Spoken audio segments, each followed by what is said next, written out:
I feel like Drew and Catherine are really more humorous. So they can get a joke to come out, and it sounds more natural. But like PJ, Sarah, and I, it's kind of more like a bad car accident. You don't really plan for it. It kind of happens, and it's a mess. It's more an accident. It's unintentional. It's hilarious anytime I mess up a drum part. A lot of people get a laugh out of that. So in that sense, I'm funny. Maybe I should screw up more drum parts. I feel like we're all kind of evenly humorous and funny in our own ways. I feel like we're all kind of evenly humorous and funny in our own ways. We'll leave it up to you guys.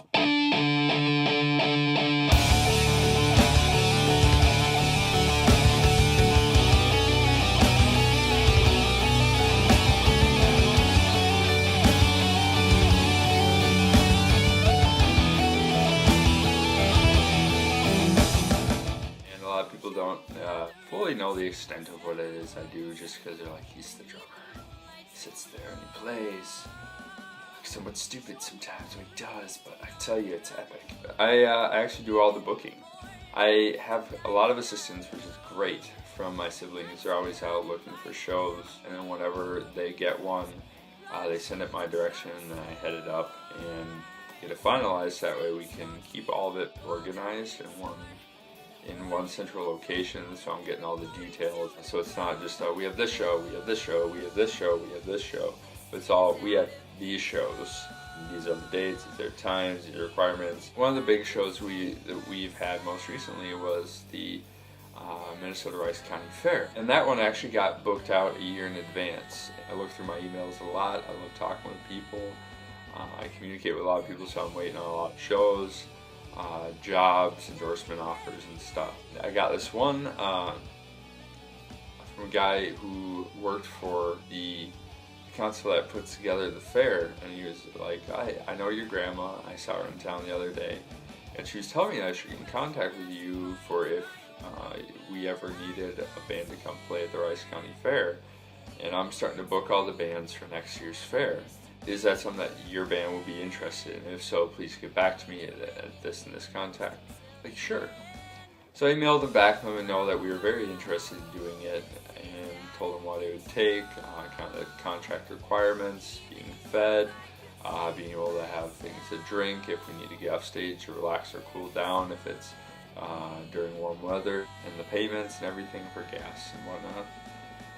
So we started talking, got that finalized over a series of a couple months, and we solidified it, got it put up on our website, super stoked for it, and we got there.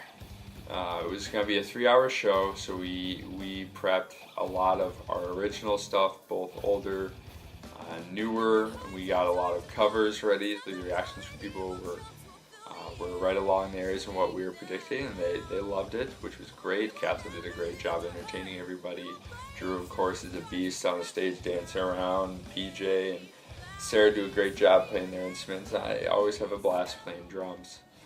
On the track!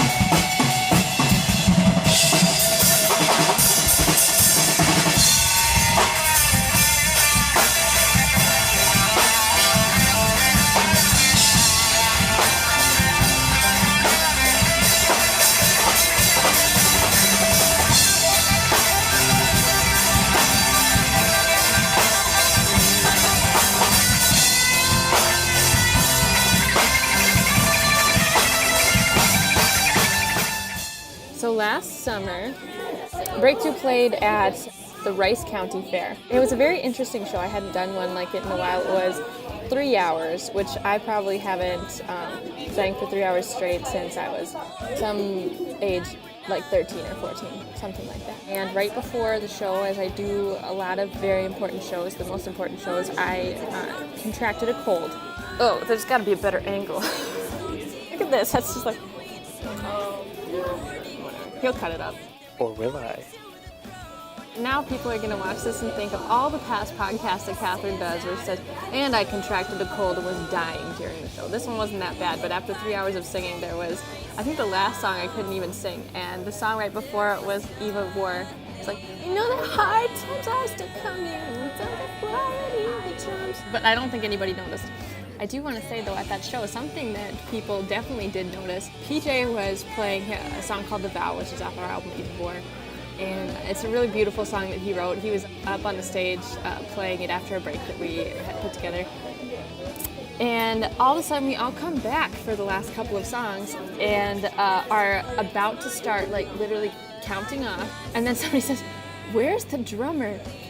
And Shon had thought, I think, that the break was going to be a lot longer than it was. From the crowd we heard, "He went out to get a deep-fried Reese's peanut butter cup." So I run off just as the break starts, and I thought, 15 minutes should be a solid amount of time. The line in front of the booth was a little long, but then I finally got there and I ordered them. I saw my younger siblings like frantically searching for it, like, "Shon, you gotta get over to the stage. You were just about to start the Evil 4, and you weren't there to play it." Either way, I was innocent in this. I thought I had time. I love peanut butter cups, so that's why I went for it. Comes running from over by all the food stands and has like a Mountain Dew slushie and a deep-fried Reese's peanut butter cup. But that's like what he eats daily, and you can't tell. He's the skinniest, most muscular one of us all.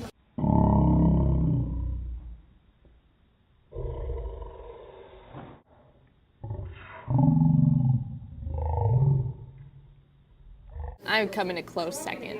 I think we made up for it with just like the humor that was happening on stage trying to find our drummer.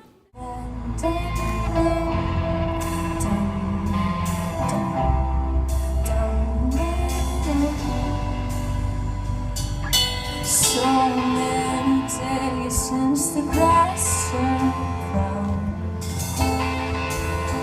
but it's dead now. I used to wait at the door somehow, but I can't now. And postages a $20 bill, just a single lighters I'm holding on to still. Across the ocean and above the hills to get to you.